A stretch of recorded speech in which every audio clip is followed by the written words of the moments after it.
Bonjour, je m'appelle David Noël Jomain et je suis en technique de l'informatique.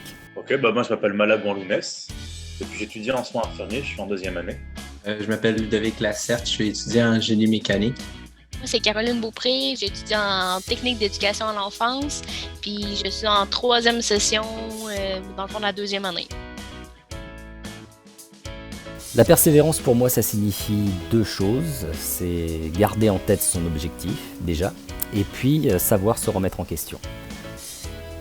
On a un objectif en tête, on a une idée, une ambition, et on fait tout ce qu'on peut pour atteindre cet objectif, mais parfois on se rend compte que l'approche n'est pas forcément la bonne. Donc l'idée c'est de trouver le bon moyen de ne pas abandonner pour rester en accord avec soi-même. Il y a plein de moments où je me suis remis en question, où je me suis demandé si peut-être il fallait lâcher les soins. Mais c'est des réflexions qui viennent d'eux-mêmes. Et c'est toujours un coup dur au moral quand tu as la pression des cours, quand tu vois peu de monde, surtout là en temps de Covid présentement. Et puis je pense que finalement, l'envie et le fait de ne pas vouloir lâcher, le fait de vouloir avancer me motive finalement à me bouger et à ne pas me renfermer sur moi-même.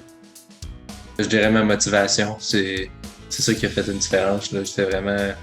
J'étais beaucoup plus motivé à ce qu'il y avait au final aussi, à avoir mon diplôme que avant. J'ai plus le même objectif qu'avant, mettons. Là. Avant, j'avais pas vraiment d'objectif. Là, j'en ai un, puis je sais où je m'en vais. Le truc premier, c'est vraiment de se dire qu'il n'y a rien de grave là-dedans. Parce que souvent, qu'est-ce qu'on se dit? « Oh mon Dieu, j'ai abandonné, j'ai perdu, Faut se dire qu'il n'y a rien de grave. À n'importe quel âge, tu peux reprendre un chemin différent. J'arrive dans la trentaine dans pas longtemps, puis il y a beaucoup de fois dans mon parcours, surtout quand j'étais plus jeune, que je me disais « Non, j'ai pas réussi. J'ai pas réussi à faire ce que je voulais. Moi, à tel âge, je voulais ci, à tel âge, je voulais ça. » J'ai sorti du secondaire, je m'étais dessiné un parcours parfait. Puis d'abandonner cette idée-là, oui, ça fait mal au départ, mais faut pas oublier que c'est pour le mieux. C'est toujours pour le mieux. Il y a toujours une raison. Maintenant que je suis en éducation à l'enfant, je me suis rendu compte que tout ce que j'ai fait dans mon parcours me sert dans mon cours actuel.